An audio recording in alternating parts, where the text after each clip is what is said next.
Math 1332, Chapter 10, Probability and Counting Techniques, Section 6, Odds and Expectation, Video 5, Another Expected Value Example. Now, in the previous video, we learned how to calculate the expected value for an experiment. We did an example where a charity was having a raffle to raise money, and we learned that the experiment of running the raffle was a positive expected value for the charity and a negative expected value for the player. But the way to calculate expected value was for each possible outcome, calculate its probability. For each possible outcome, calculate its value. Multiply each outcome's probability times its value, and then add up all of the products. In this video, we'll calculate the expected value for various bets in the casino game roulette. Now, you don't have to know anything about roulette. I'm going to tell you everything that you need to know. But what you see in the picture is a wheel inside of a little round case, and that wheel does spin. And it's kind of hard to tell, but let me bring up my highlighter or my laser pointer. But in the lip of the case here is a little path that you can spin a marble through. And then eventually, so the wheel is spinning one direction, marble's going the other. And eventually gravity, well, the wheel slows down and gravity will eventually pull the ball out of that little trench. And then it'll hit one of these little diamond shapes and bounce around and eventually land in one of these trenches. And what you see in the background here is the betting field. And down here are the different colored chips that the dealer would give to the players to bet during the game. This is a marker that the dealer puts on the number that comes up every time they spin the wheel. All right, in America, a roulette wheel consists of 38 numbers. The numbers 1 through 36 are either red or black. Now, they're not in order. They are somewhat random, but you'll notice that they alternate between black and red, except there are two green numbers, 0 and 00. Now, in Europe, in European roulette, I should say, there's just one green 0 at the bottom. We will not be referring to this roulette wheel. The main reason that the American wheel has two green zeros is that it decreases the probability of winning on a certain bet and therefore increases the expected value for the casino. Here's how the game operates. Kind of already explained it.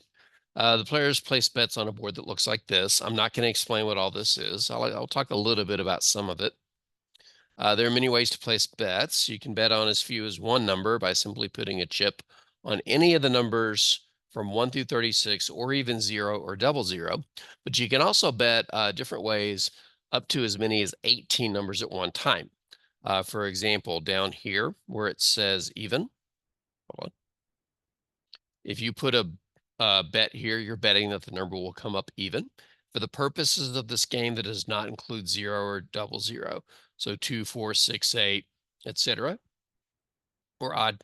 You can bet whether it'll come up red or black, or you can bet whether it'll come up in the first 18 numbers or the second 18 numbers. It is worth mentioning that of the 36 numbers from 1 through 36, half of them, 18, are red, and the other half, 18, are black. Yeah, why is it not? There we go.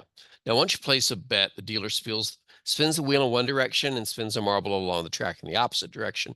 Marble slows down, gravity pulls it into the spinning wheel. Marble eventually lands in one of 38 grooves associated with the 38 numbers on the wheel. If the marble lands on a number you bet on, you win. Otherwise, you lose. Now, because there's different ways to bet, there's different payouts. Basically, the fewer numbers you bet on, the more you win if you hit, and the more numbers you bet on, the less you win if you hit. There's a variety of ways to bet. One of the easiest bets is color. Will it come up red or will it come up black? You can also bet it'll be green. Without going all the details, you would put a bet on this line between 0 and 00. You're basically making a two-number bet. But for our purposes, we'll just look at red or black because each one of them have 18 colors, 18 numbers of that color. Now, if you bet on a color like red and win, the payout is 1 to 1. These are kind of odds, but they're more payout odds. This means when you win, What the first number in this pairing is how much money you win, and what the second number is how much money you bet. So I win $1 for every $1 that I bet. Now, if you win, you also get back your original bet. So if I were to bet on red, like let's say I put $5 on red. So you see $5 down here. And a red number comes up on the wheel, then I win $1 for every dollar that I bet. And so since I bet $5, I win $5 and I get my original $5 bet back. It wouldn't be very nice if I won 5, but he took the 5 that I bet because I won, but I broke even. So you get back your bet plus the extra. In this case, a total of $10. Now, what is the expected value of betting $5 on red? In other words, if you kept betting $5 in red over and over, in the long run, what would you expect to win or lose on average? Well, in order to calculate this, we need to decide how to view the outcomes because there's actually 36 different outcomes. Technically speaking, what we're talking about is the probability of an event, which is a set of outcomes, but I'm using the word outcome and an event sort of interchangeably. But regardless, we need to decide how to view the outcomes.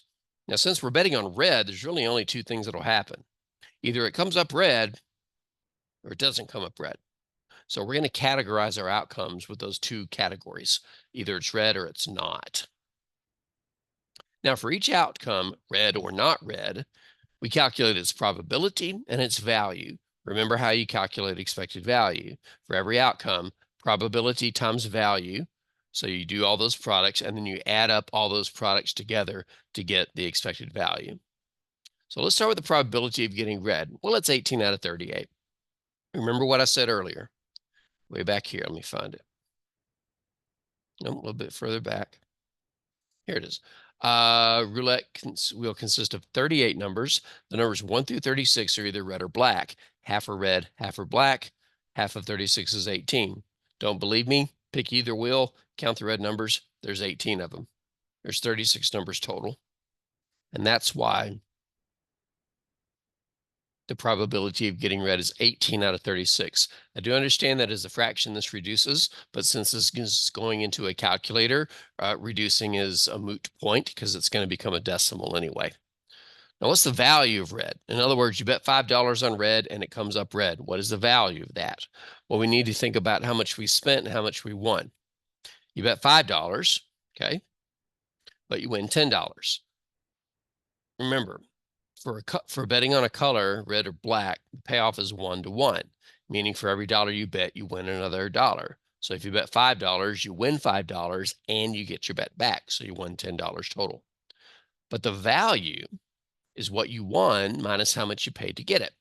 So I won $10, but I had to pay $5 to do it. And I got the $5 back, but 10 minus 5 is 5. And basically, this is my net profit. I started with 5, I ended with 10. So I made $5. That's the value of me betting $5 on red and hitting. What about not hitting red? How many of the colors on the wheel are not red? I'll give you a hint. There's the same number of black as red and the 2 green. There's 18 red, which means there's 18 black, plus the 2 green. The probability of not getting red is 20 out of 38. Now the value of not, there's supposed to be another line in there, but for the value of red, you bet $5, you win nothing. So the value of not getting red is the 0 that you won minus the $5 that you spent, which is negative $5. That makes sense. You bet $5, you lost, you're down $5. Now that we have the probabilities and the values of each of the outcomes, we can calculate the expected value. The expected value of betting $5 on red is the sum of the products of each outcome's probability and value. Here's the setup. The expected value is the probability of hitting red, which is 18 out of 38, times the value of hitting red, which is $5. We make $5 if we win, plus the probability of not hitting red, which is 20 out of 38, times the value of not hitting red, which is minus $5, because I bet $5 and I lost it. So I'm down $5. Put it in a calculator, and it's approximately negative 26 cents. This means in the long run, if you keep betting $5 on red, you will lose on average 26 cents per bet. You'll never actually lose 26 cents. If you lose, you're going to lose $5. But if you keep track of your wins and losses, take your wins, subtract your losses, divide it by the number of bets that you made, the more you play, the closer that's going to get to negative 26 cents. Now, you may win, you may lose, okay? But the longer you play, the closer your average win-loss rate will get to losing 26 cents per spin. And this is where casinos make most of their money.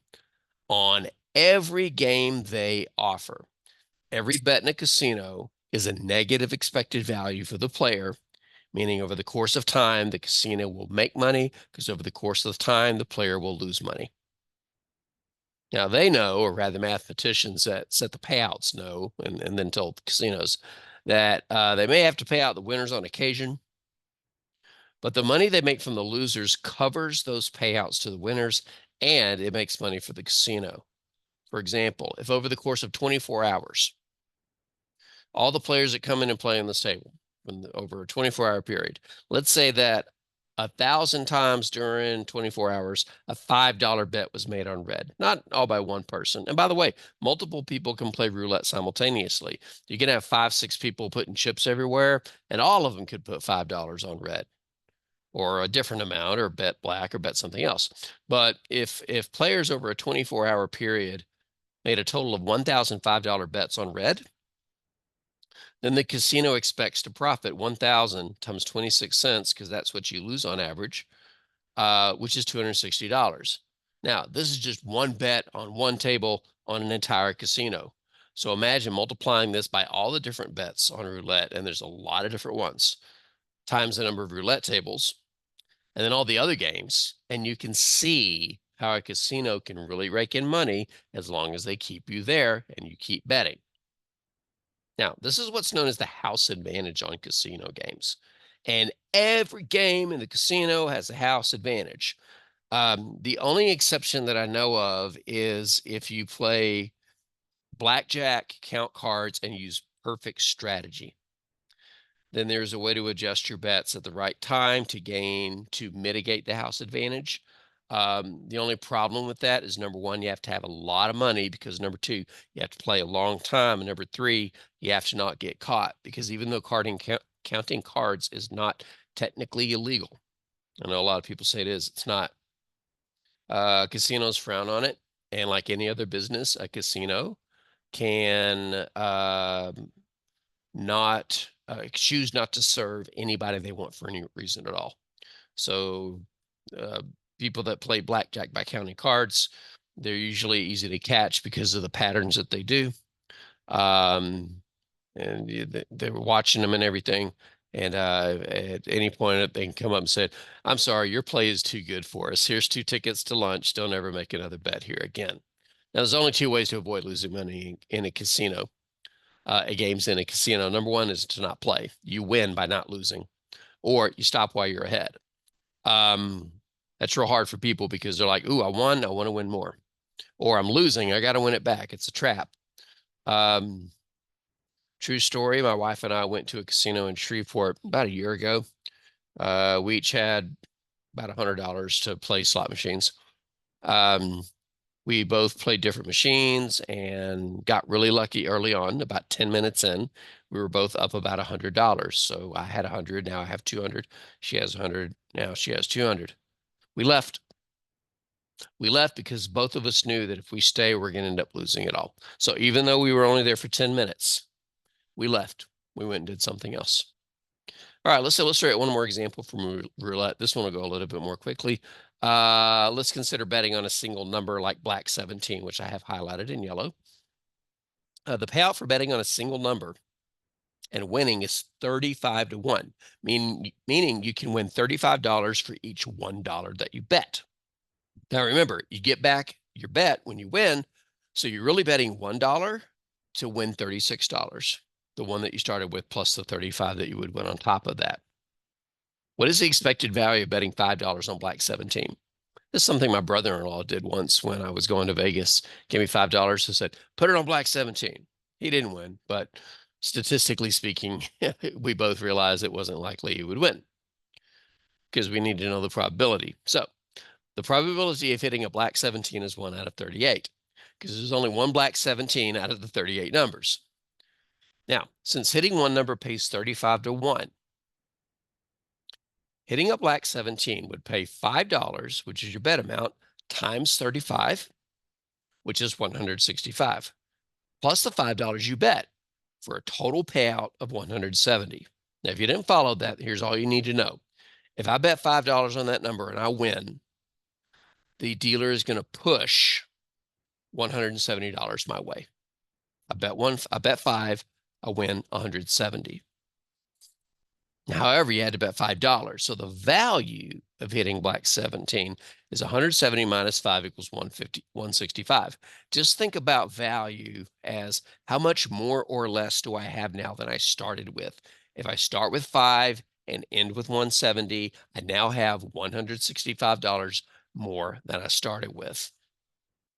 What's the probability of not hitting black? Well, there's 38 numbers and all but one of them are, black 17.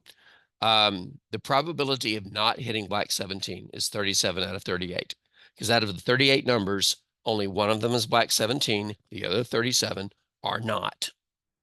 The value of not hitting black 17 is negative $5. That's easy to picture. You put $5 down, you lose, the dealer takes it, you are now down $5.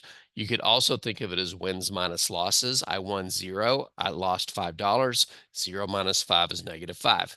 I've got all the ingredients I need for the expected value of betting $5 on black 17.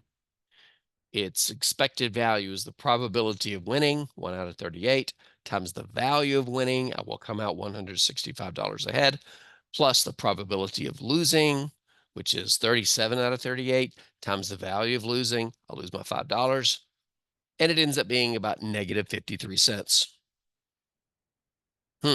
Negative 53 cents. That's not much, but it's negative. And a negative expected value means in the long run, you will lose. On average, you lose 53 cents every time you bet $5 on black 17 or any other single number. I just chose black 17 because of my brother-in-law, but any of the other numbers, including 0 or double 0, this would apply as well. Now, for the player, a negative expected value means you lose in the long run and the casino wins in the long run. I can't say this enough, all bets in the casino have a negative expected value for the player. The casino will never run a bet that has a positive expected value, because if it did, then you stay there and you keep playing and you keep playing and you keep playing. You should start with the big chunk of money because you can't go on a losing streak. But in the long term, you would keep making money and the casino would go broke. I think that's the end. Nope. Disclaimer. I thought I should say this because somebody once told me, oh, you just don't want casinos. No, I'm not saying that. I'm doing a math problem. I'm not saying casinos shouldn't exist. They're a business and people voluntarily choose to patronize them. What about addiction? Okay, gambling addiction is a real thing, but that's a discussion for a different course. I'm simply pointing out the math. My advice, if you choose to patronize a casino, is to bring only money that you are comfortable losing. You should expect to lose it and go with the expectation of losing it all. If you don't lose it all, so much the better. But never, ever gamble above your means. If you have a problem, get help. I don't have a gambling problem. I'm going to make that perfectly clear.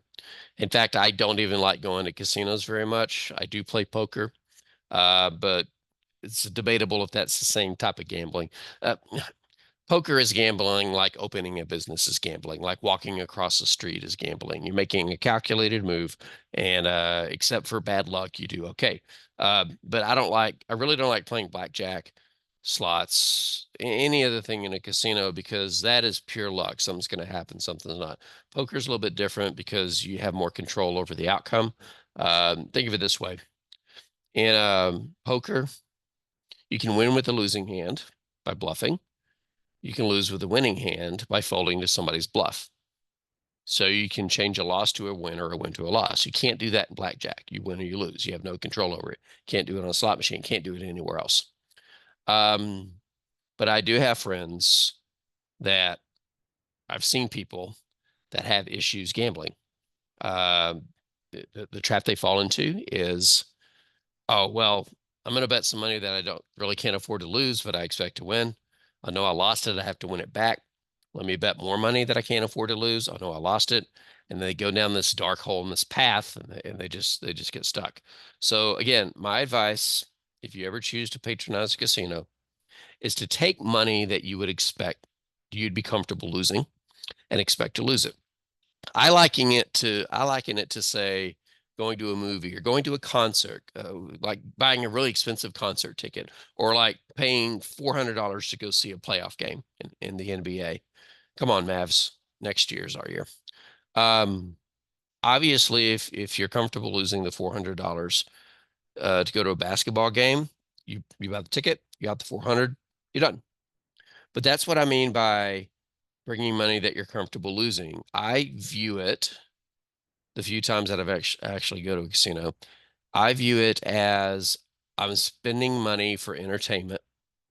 There's a chance I'll come out ahead, but if I lose it all, that's what I brought it for. So, but that's just my take on it. I didn't want anybody to read this and go, "Oh, I'm never." Mr. Japa said that casinos are bad. No, I didn't. I just pointed out the math and how they say in business. If you don't like it, don't go. It's pretty simple. All right. That's the end of this video, and that's the end of 10.6, and that's the end of chapter 10.